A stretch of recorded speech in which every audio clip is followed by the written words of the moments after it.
Ngithanda ukuthi-ke nginibingelele khona la ku-Big Space. Sengiphinde ngabuya-ke fune indaba-ke ithinte zediski, iy'ndaba-ke nje ey'hamba phambili ezenzeka lapha kumaqembu akwi-PSL.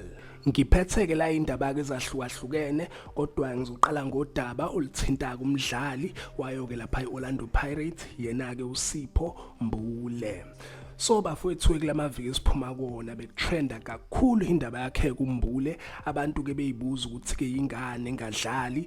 Bekunama rumors nje lapha kwi-social media kuvela khona ukuthi-ke uMbule uney'nkinga-ke lapha kwi-Pirates, iy'nkinga zediscipline. Bekuphinde kuvela ukuthi-ke yena kuMbule ngathi-ke akaboni ngasolinye naye-ke lapha umqeqeshi uWadu, umqeqeshi weBuccaneer. Bekukhulunywa-ke nje iy'nto ey'ningi lapha kwi-social media, and sibonile ukuthi-ke uMbule kwi-second half yayo kwisizini impela-ke lapha kuyibhakabhaka ukuthi akayitholi i-game time. Kodwa-ke finally uMike McCabe, i-agent yakhe yena kuMbule, igcine-ke iphendulile ngodaba lakhe kuMbule. So uMike McCarthy la uveza ukuthi-ke the reason-ke uMbule singamboni and futhi-ke akaze adlale even akuyona-ke iSoweto Derby ingenxa-ke i-injury. Uveza ukuthi-ke kodwa kuyalulama, usebuyile-ke lapha uyazilolonga, uyatraina-ke nalo-ke lapha iqembu layo Orlando Pirates, uzoba right-ke maduze.